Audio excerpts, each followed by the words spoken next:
इमरान ने कहा, देखिए आपको अच्छी तरह इल्म है कि मैं ये ऑर्डर्स इशू करवा सकता हूँ, लेकिन मैं आपको हर मामले में इज्जत देता हूँ, इसलिए आप मेहरबानी करके मेरी बात माने और वारंट इशू कर दे। सर सुल्तान ने हथियार डालते हुए कहा, अच्छा जैसे तुम्हारी मर्जी, लेकिन इसकी तमाम तर जिम्मेदारी तुम्हें उठानी पड़ेगी। इमरान ने कहा, मैं हर किस्म की जिम्मेदारी उठाने के लिए तैयार हूँ, आप ये वारंट जारी करके मेरे फ्लैट में पहुंचा दें। टाटा। इमरान बगैर हाथ मिलाए तेजी से कमरे से बाहर निकल गया और सर सुल्तान शिशदर बैठे के बैठे रहे। आज माका जोंगा के सिलसिले की एक अहम मीटिंग थी, जिसमें वजीर दाखिला सर सुल्तान, सर रहमान, पुलिस के आला अफसरान के साथ X2 भी मुंह पर निकाब डाले मौजूद था। मीटिंग हॉल की निगरानी और हिफाजत के खास इंतजामात थे। चारों तरफ मिलिट्री पुलिस का पहरा था और हॉल में भी चारों तरफ मिलिट्री पुलिस के सिपाही रिवॉल्वर हाथ में लिए चौकन्ने खड़े थे। सर सुल्तान ने माका जोंगा की कार्रवाइयों पर मुश्तमिल रिपोर्ट पढ़ी।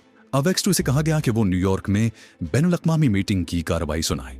X2 ने गुर्राई हुई आवाज में कहा कि मैं कार्रवाई पेश करने से पहले एक और बात का तस्फिया करना चाहता। ये कहकर X2 ने इशारा किया और मिलिट्री पुलिस के सिपाहियों ने सर रहमान को रिवॉल्वरों के घेरे में ले लिया। सर रहमान घबरा गए। वजीर दाखिला और दीगर आला अफसरान इंतहाई हैरान हो गए। वजीर दाखिला ने X2 से कहा, यह क्या हरकत है? आपने सर रहमान की तौहीन की है, आप जवाबदेह होंगे। X2 ने उसी लहजे में जवाब दिया, मैंने ये कोई गलत काम नहीं किया। ये सर रहमान नहीं बल्कि माका जोंगा के खास एजेंट है। तमाम मेंबरान के मुंह से इकट्ठा निकला, माका जोंगा के एजेंट? सर रहमान बौखलाए हुए अंदाज में बोले, मिस्टर X2, तुम मुझ पर इल्जाम लगा रहे हो। मुझे 35 साल हो गए इस हुकूमत की खिदमत करते हुए और मेरी वफादारी पर आज तक कोई हर्फ नहीं आया, और आज आपने संगीन इल्जाम मुझ पर लगाया है। मैं इस तौहीन का बदला अदालत में लूंगा। X2 ने कोई जवाब न दिया। उसने एक सिपाही को मखसूस इशारा किया और वो अमोनिया की बोतल ले आया। सर रहमान का जबरदस्ती मुंह धुलवाया गया। प्लास्टिक मेकअप की तह के नीचे एक अजनबी चेहरा बरामद हुआ। अब तो वजीर दाखिला भी चौंक पड़े। फिर फौरन बोले, असली सर रहमान कहाँ है? X2 ने कहा, मैंने उनकी बरामदगी के लिए अपने एजेंट भेजे हैं। उम्मीद है अभी कहीं न कहीं से इत्तला आ जाएगी। और X2 के इशारे से सिपाही नकली सर रहमान को पूछगिछ के लिए बाहर ले गए। IG पुलिस ने सवाल किया, आपको इनके नकली होने का पता कैसे चला? X2 ने कहा, मेरे खास एजेंट अली इमरान ने, जो सर रहमान के साहबजादे भी हैं, मुझे इत्तला भेजी है, जिस पर मजीद तहकीकात करने से इनका नकली होना पाए सबूत तक पहुंच गया और नतीजा आपके सामने है। इतने में मिलिट्री पुलिस का एक आदमी X2 के करीब आया और उसने एक पर्चा उसके हवाले कर दिया। X2 ने पर्चा खोलकर पढ़ा और उसे पढ़कर कोट की जेब में डाल दिया। फिर बोला, हजरात, असली सर रहमान का पता चल गया है। वो कतरे जख्मी है, इसलिए उन्हें मिलिट्री पुलिस के स्पेशल वार्ड में पहुंचा दिया गया है। अब मैं आपको बैनुल-अक़वामी मीटिंग की कार्रवाई से आगाह करता हूँ। X2 ने तफसील से बताया। सब मेंबरान ने माका जोंगा के हेडक्वार्टर का पता चल जाने पर खुशी का इजहार किया। X2 ने उन्हें बताया कि वो अली इमरान की सरकर्दगी में माका जोंगा की सरकूबी के लिए अपने एजेंटों की एक टीम रवाना कर रहे हैं। इस तजवीज से सब ने मुत्तफिका तौर पर इत्तेफाक किया और मीटिंग बर्खास्त हो गई। सब ने जीपों से उतरकर सामने हद निगाह तक फैले हुए भयानक जंगल को देखा और उन सबको फरेरी सी आ गई। खौफ की वजह से नहीं, बल्कि आइंदा होने वाले वाक़यात का तसव्वुर करके। यहाँ से उनकी जिंदगी का एक भयानक बाब शुरू होना था। न जाने इस पुरअसरार और खौफनाक जंगल में किस तरह के वाक़यात पेश आते और आया वो सही सलामत वापस उस जंगल से निकल भी सकेंगे या नहीं। एक इमरान था जो हर तरह के खतरे से बेनियाज सामान उतरवा रहा था, और जोसेफ, उसकी तो हालत ही अजीब थी। उसके चेहरे पर खुशियां फूट रही थीं, जैसे कई सालों के बाद कोई शख्स अपने वतन वापस आया हो। सही मानों में जोसेफ शहर की जिंदगी से उबता गया था। उसका कभी कभी दिल चाहता था कि वो वापस जंगल की आज़ाद फजाओं में चला जाए, जहां नई तहजीब की बेगैरती और तकल्लुफ और तसन्नुह से पाक एक आज़ाद माहौल होता है। लेकिन वो ऐसा इमरान की वजह से नहीं कर सकता था, क्योंकि इमरान से उसका लगाव उसकी हर ख्वाहिश पर काबू पा लेता। इमरान से उसे एक तरह का इश्क था और ये थी भी एक हकीकत। इमरान उसकी जिंदगी का जुज़्व बन चुका था। ग्रेट बॉस इमरान की मुनफरिद खुसूसियात ने जोसेफ को उसका गर्विदा कर दिया था। अब किस्मत ने उसे चंद दिन के लिए दोबारा मौका दिया था कि वो जंगल में सांस ले सके, इसलिए उसके चेहरे पर खुशियां फूटी पड़ रही थी। ब्लैक जीरो उनसे तकरीबन 4 मील आगे घने जंगल में मौजूद था।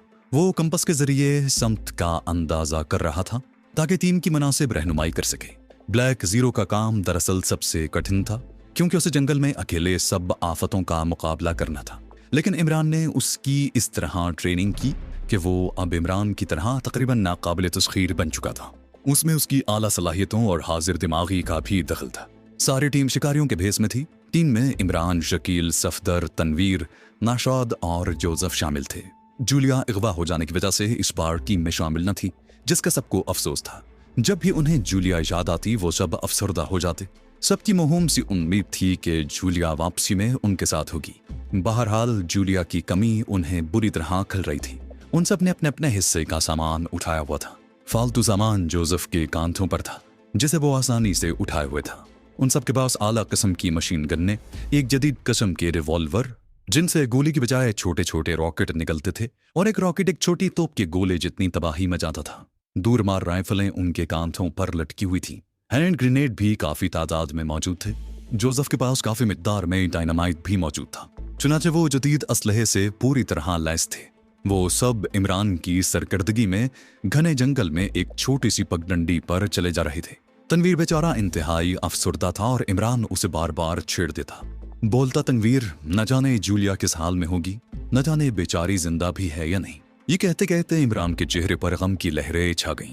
तनवीर अब तो खामोशी से सुनता चला रहा था, लेकिन आखिर कब तक? इस बात पर वो फटफड़ा, बोला, मरे उसके दुश्मन?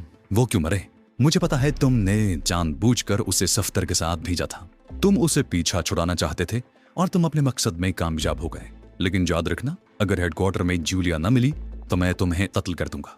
इमरान बोला, हाय हाय, पूरी दादी अम्मा की तरह बोल रहे हो।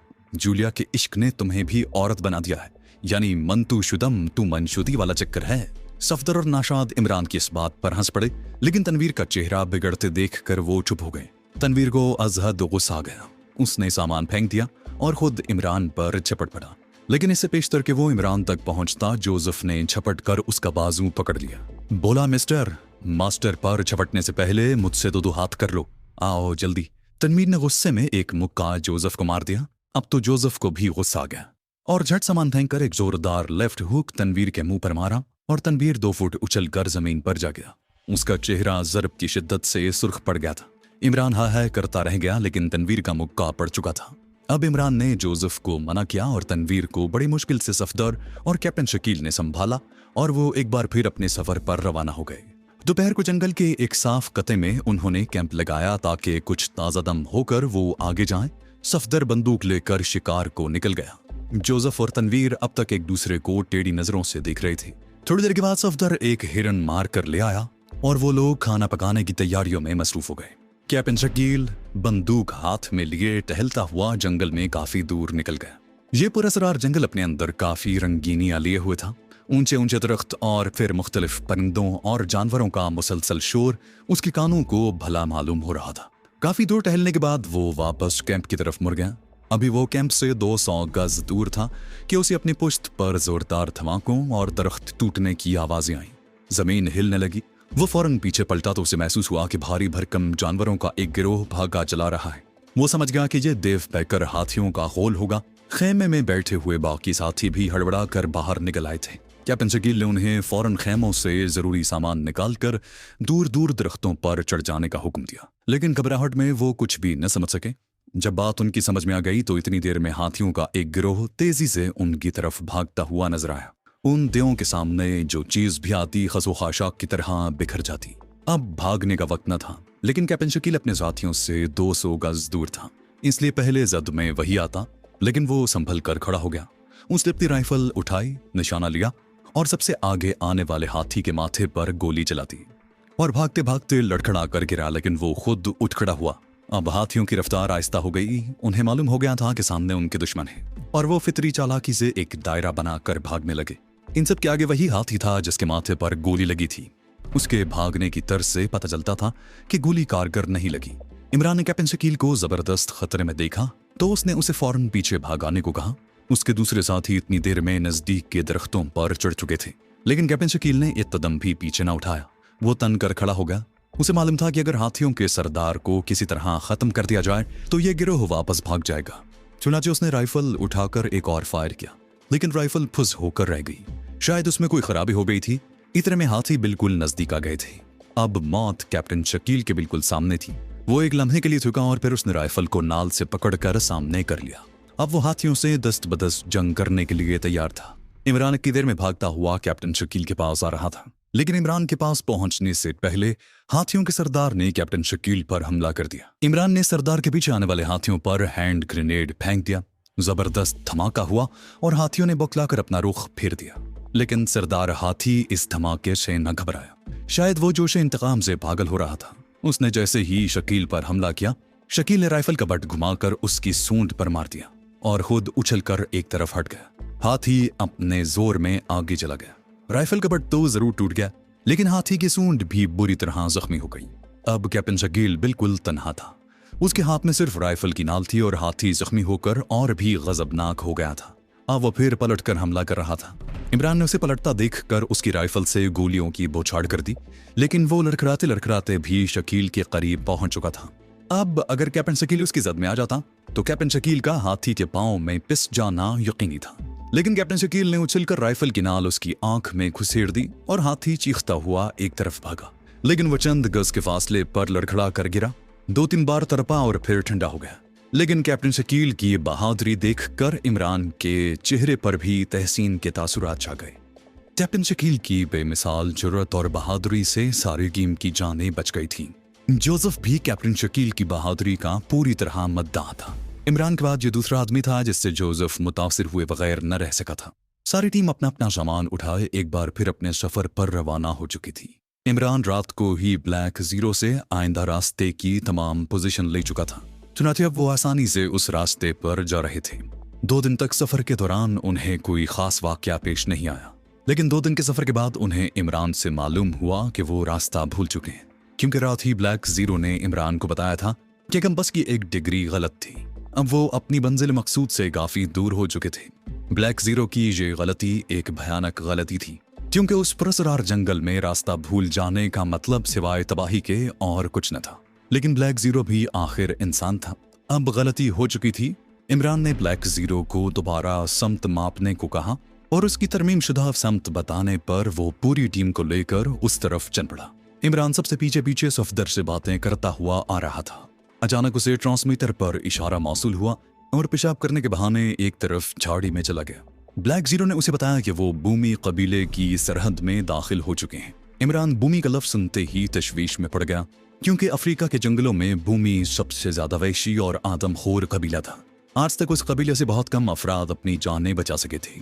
इमरान ने ब्लैक जीरो को कहा कि वो कन्नी गाड़ कर उनके काफिले के पीछे चला जाए, ताकि अगर उनको कुछ हो जाए तो ब्लैक जीरो बर वक्त उनकी मदद कर सके। और खुद उसने कीम को सारे वाकयात बताकर होशियार रहने को कहा, क्योंकि उस कबीले से निपटना बड़ा ही मुश्किल था। बहरहाल तन बतकदीर वो आगे बढ़े जा रहे थे। इमरान ने उन्हें सख्ती से मना कर दिया था कि वो उसकी इजाजत के बगैर हरगिज फायर न करें, क्योंकि इससे हालात और बिगड़ सकते हैं। और इमरान ने कुछ सोचकर अपने कपड़े उतारे और एक निक्कर पहनी और जिस्म पर मुख्तलिफ रंग मल लिए। सर पर एक झाड़ी बांधी और वो किसी वैशी कबीले का एक जादूगर नजर आ रहा था। सब लोग उसकी इस हैयत को देखकर हंस रहे थे और इमरान तरह तरह के मुंह बनाकर उनको और भी हंसा रहा था। अचानक दूर से ढोल बजने की आवाज आई और इमरान समझ गया कि बूमी कबीले के पहरेदारों ने उन्हें देख लिया है और अब वो अपने साथियों को इत्तला दे रहे हैं। और फिर जंगल में दूर दूर तक ढोल बजने की लगातार आवाजें आने लगी, लेकिन टीम चलती रही। अचानक ही झाड़ियों में सरसराहट हुई और जंगलियों का एक गिरोह जो बिल्कुल नंगा था, हाथ में तीर कमान और नेज़े लिए सामने खड़ा था। उनके नेज़े यकीनन जहरालूद थे और फिर उनको देखते देखते चारों तरफ से वहशियों के सर उभरने लगे। अब उन्होंने देखा कि वो चारों तरफ से वहशियों के नरगे में है। इमरान सबसे आगे था। अचानक वहशियों की सफों में हरकत हुई और एक वहशी लंबा सा नेज़ा लेकर आगे बढ़ा। उसने जंगली जबान में कुछ चीख कर कहा। उसके जवाब में इमरान ने भी उसी जबान में बात की। इमरान के मुंह से ये जंगली जबान इतनी रवानी से सुनकर सब हैरान हो गए।